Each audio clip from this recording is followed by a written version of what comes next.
Welcome to Cooking School. When given the choice of a boneless piece of meat or one with a bone, go for the bone.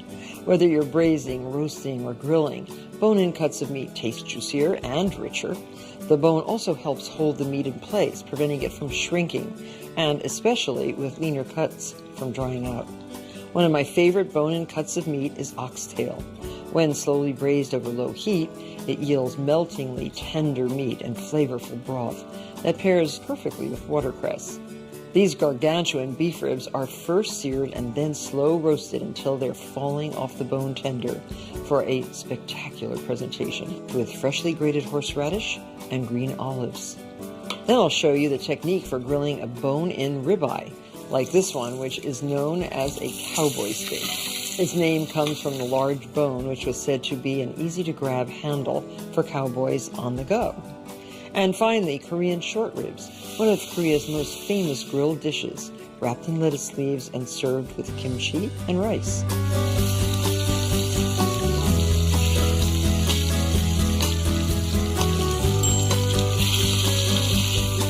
During lean times in America, expensive cuts of meat like steaks and chops gave way to humbler ones, such as oxtail. Nowadays, these previously overlooked cuts are prominently featured on restaurant menus, but it's so easy to make delicious dishes at home using these unusual and more common cuts of meat. Oxtails really are cowtails. Once they really were from an ox, but nowadays the term generally refers to beef or veal tail. Now this is a nice sized cow tail. The meat is lean. There's a little bit of fat around the outside, and I've trimmed off most of the excess fat. They're cut into approximately 1.5 inch thick cross pieces. Generously salt and pepper the meat, both sides, and a little bit of around too would be good, and pepper. And to 1 cup of flour, you can also add some salt and pepper. These cook for quite a long time, and you want to have really, really good seasoning because basically it's salt, pepper, oxtail, a tiny bit of red wine, and that's it. At the end, finished off with tender, pungent watercress. So I have about 2 tablespoons of safflower oil and brown the meat. Brown all sides of the meat after you coat it lightly with all-purpose flour. And I knock off any of the excess. You don't need a lot of flour. Though bony, oxtail is really very, very flavorful. It's one of my favorite kinds of cuts. But these, if you look closely at an oxtail, there's lots of bone, there's some grizzle, there's lots of tender sections of meat, and very little fat in the meat itself. It's a muscle. And because it can be extremely tough, depending on the age of the animal, oxtail requires a long, slow braising. Like short ribs, cheeks, shanks, oxtails are really rich in collagen. So now you can clean up and watch the meat. Keep turning it as it browns. It takes about 15 minutes to brown the oxtails. Braising is a cooking method in which food is first browned in fat, then cooked tightly covered in a small amount of liquid at a low heat for a lengthy period of time. Long, slow cooking develops the flavor and tenderness of food by gently breaking down the fibers. Now these oxtails are very nicely browned. Add water to come halfway up the bone. That looks good. And just because I have it, I'm going to add, approximately 1/2 cup of nice red wine. If you have a little bit of beef stock, you could add beef stock to this, just for additional flavor. And by the way, you don't have to add any wine whatsoever. It's very good without wine. Now this is boiling well. Cover. You can put this now in the oven if you want to go out, and it'll stay in the oven for 3 hours or so. But because I'm home today, I'm just going to leave it in the pot, simmering it. You can vent the top just a little bit and keep checking for liquid. You can add a little bit more water as the time goes by, but it's going to take about 3 hours until tender. So here we have perfectly cooked, tender oxtail. And now it's time to defat the sauce, the gravy. And we can use this contraption right here. You pour what's in the pan into this strainer. And this is a fat separator. All the meat juices will fall to the bottom and the fat will rise to the top, and you can pour it off in this little nozzle. So now that the gravy is ready to pour, put your beautiful bones right back into the pot. It'll be removed, and you see there's a little bit of fat in the top of the nozzle there. And now what you pour back onto the meat is pretty much fat-free. And when you see the fat, oh, there's fat starting to come, that you can discard. And the best way to discard something like that, well, I find it's best to put it in like an empty milk container that can be closed up and chilled and then thrown away. So here we have, oh, a fantastic braised oxtail. Now, on heat, warm that gravy and coarsely chop a bunch of watercress. You take most of the stems off the watercress and use primarily the leaves. Watercress is a small, crisp member of the mustard family. It's slightly bitter with a hint of pepper, and it goes so well with this fantastic oxtail dish. And there you have it. So simple. Let it steam for just a minute or two. So, I think our dish is done. Spoon out as many pieces of oxtail as you want. I think I want 2. You can serve this with a lovely risotto, noodles, steamed rice, whatever way you choose to eat it. I think you're going to really enjoy it and devour it. Delectable. Braised oxtail. It couldn't be easier, and it is very delicious. Enjoy.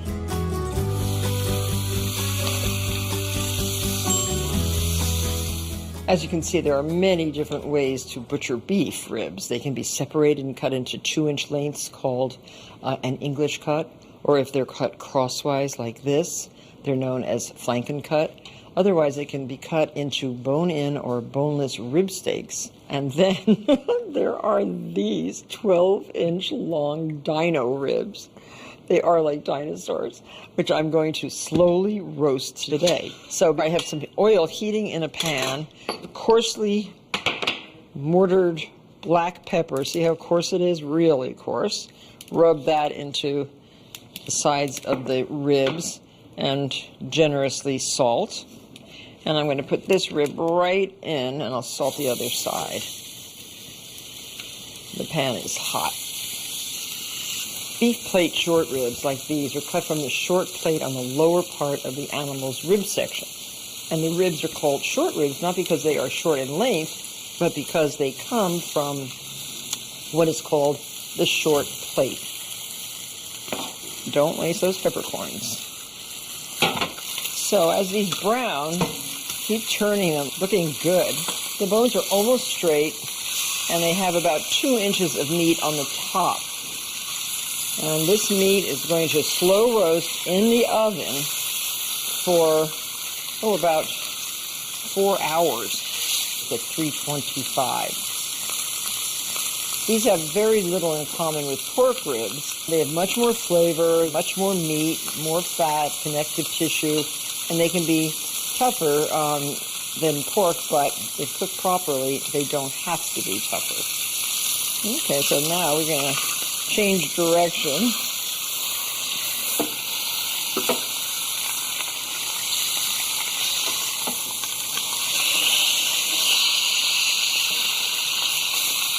So now you can see that they have shrunken a little bit, but they are nicely browned. So remove them to a tray. We're just going to get rid of some of the fat in this pan. You don't want all that fat. And you can just soak up the fat with a piece of paper towel. This is a good way to get rid of excess fat. See how easy? And then you can just discard this. So I'm putting these ribs back in the pan, bone side down, and don't forget to cover them. Very important to get that very tender texture. And cover this tightly with aluminum foil. Notice I put parchment first, which protects the meat from the aluminum, but the aluminum prints nicely around the top. So there, that's nicely covered, right into a 325-degree oven for 4 hours. So now remove the ribs one at a time, and you're going to kind of carve them off the bone. And they're coming right off the bone. You can see how easily they fall. And so this bone is important because this is sort of your little boat on which you're going to reconstruct the rib. Now, let's see. It has this little piece of cartilage right under here, which should be removed. It's a little tough to chew, and ground up, it's great for the four-legged creatures in your house. The dogs I'm talking about. Okay. So this is a membrane that kind of helps adhere the meat to the bone. We want to remove that. So this is very much like dealing with short ribs. You have that same membrane to remove. And make sure your knives are sharp. And there. So now turn this over and slice crosswise into chunks.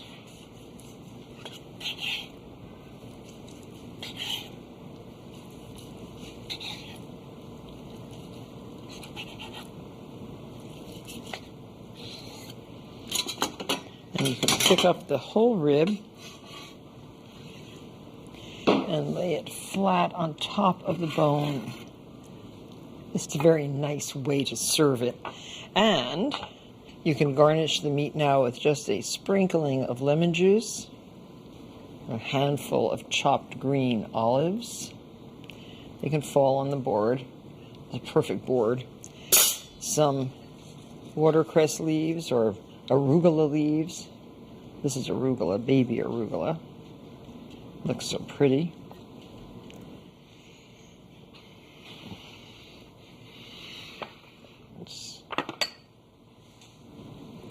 I think another squeeze of lemon juice and some nice freshly grated horseradish. This is very strong. You don't want to get too close to it. Best done outside. There it is. Just put this all across the top. And the meat's quite well seasoned. Remember how much pepper and salt we put on it? And that is the way to serve. Oh, that's for one or two. One very hungry person. A little bit of salt. Enjoy a beautifully presented dish for your family and your friends.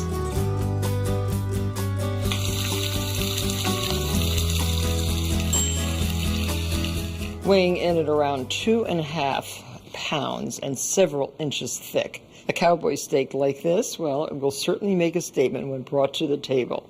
Cut from the bone-in ribeye with a single bone left attached. It's thick and perfectly marbled, and because it's a relatively expensive cut of meat, you'll want to make sure you cook it perfectly.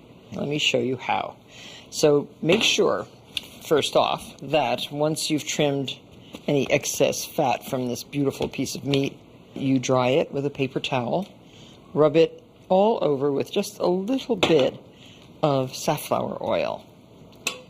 Just a tiny drizzle here and there, but coating the meat. And have your griddle pan really hot. Now a sprinkling of coarse salt, rubbed in with some freshly ground black pepper on both sides of the meat, and rub a little bit around the outside too. And if you don't want this pretty bone to burn, just wrap it in a piece of aluminum foil. This will keep from burning. So, ready to start cooking. Place it one side down in your hot griddle pan. The bone like this is called Frenched because you've taken all the meat off the bone and left it exposed. One of the most common mistakes home cooks make is undersalting meat like this. You're only seasoning the surface of the steak, which means there's a significant portion of the meat that has no salt on it at all the interior meat. You want to make sure there's enough salt on the surface to perfectly season each bite. And safflower oil that I rubbed on the meat is a good oil to use because it has this high smoke point. It's flavorless, colorless, and it's expressed from the seed of the safflower.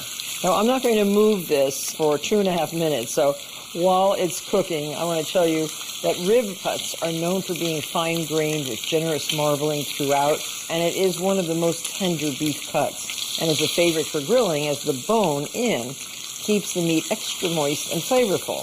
This deep marbling gives the steak a slightly higher fat content than other cuts, making it extremely juicy. So now we're going to turn the meat at 2.5 minutes so that we get a really nice crisscross marking on it. And now another 2.5 minutes. A grill pan like this is a practical and convenient indoor alternative to a gas or charcoal grill, although you won't get that same charring and you won't get that flavoring from the wood or charcoal fire. But those ridges are really good because they allow the fat to drip off the meat. And your oven must be preheated to 425 degrees because this meat's going to go in for 12 to 15 minutes after it is browned like this. How does it look? Really professional. I love that crisscross. If you were cooking this outdoors, use the direct heat the first 10 minutes. That's the direct heat. And then move it to indirect heat to finish the cooking, just like putting it into the oven. So 2.5 minutes, we turn again.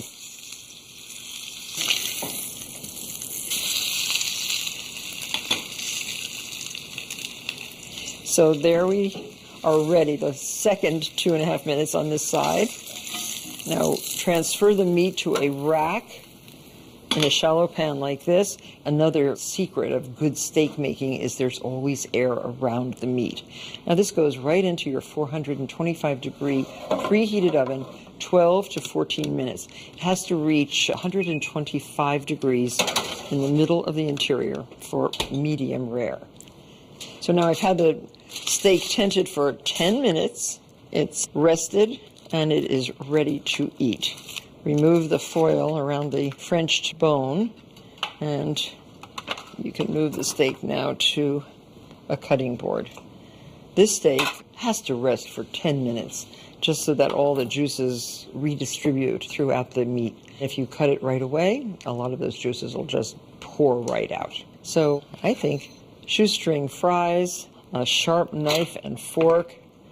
If you have a big cowboy in your house, this will do for his dinner, but I think it would serve too very nicely. And this may be the best steak you'll ever eat. Enjoy.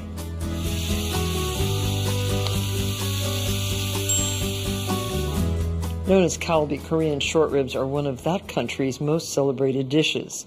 The flavorful soy sauce-based marinade keeps the ribs juicy, tender, and very delicious. Traditionally, they're grilled tableside over charcoal or gas and served with steamed rice, bib lettuce, and kimchi, a hot and spicy accompaniment. What's really unique about them is how they're butchered.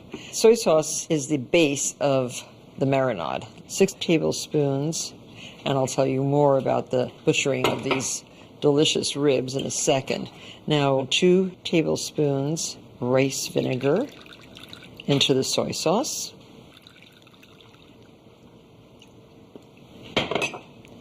And 2 teaspoons of Worcestershire sauce.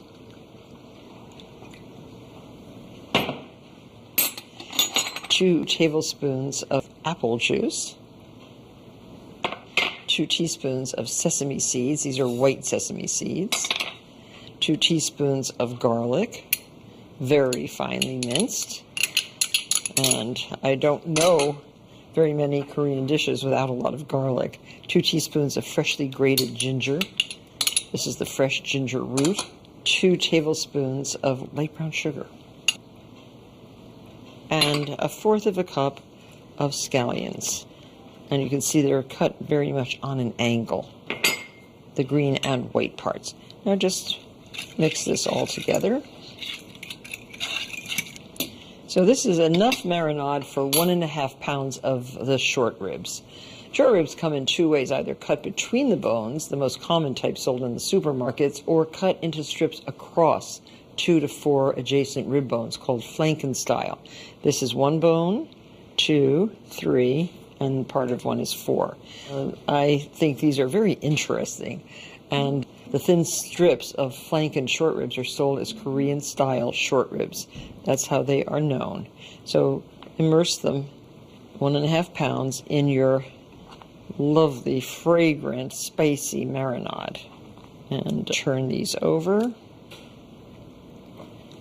And I like to get them completely coated with this delectable juice. And generally, when you think of short ribs, you think of braising short ribs, but these are cut so thinly that grilling them is just a perfect way to prepare them. So cover these. I like using plastic wrap, and refrigerate 8 hours or overnight is even better. So just lay your marinated ribs right on the griddle pan. Oh, they smell so delicious. That combination of soy sauce and garlic and scallion. And you want to serve these with rice, kimchi, and lettuce cups. Put a little bit of rice in the cup and a little bit of kimchi in the cup. And this is a fantastic, hot and spicy, pungent Korean dish made with fermented vegetables, primarily cabbage. And so a little bit goes a long way of kimchi. These cook so nicely, and they are so tender. And you see how quickly they cook. It's lovely.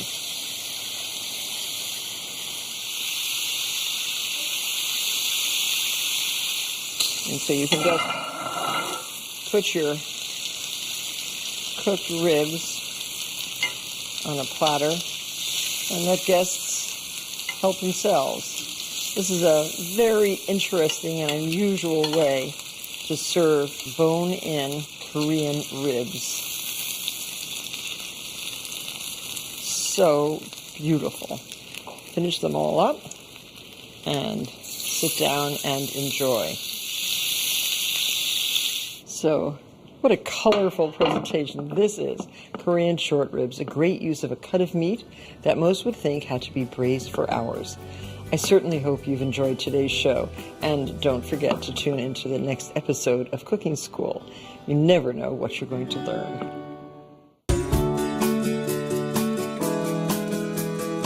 Season 2 bone-in pork chops with salt and pepper. Heat a tablespoon of olive oil in a cast iron skillet and cook pork chops until deep brown. Flip and cook 1 minute more. Transfer to a plate. Add minced garlic and cook for 30 seconds. Then add whole peeled tomatoes, Kalamata olives, capers, and chopped anchovy fillets. Transfer to a 450-degree oven. Cook 5 minutes and serve.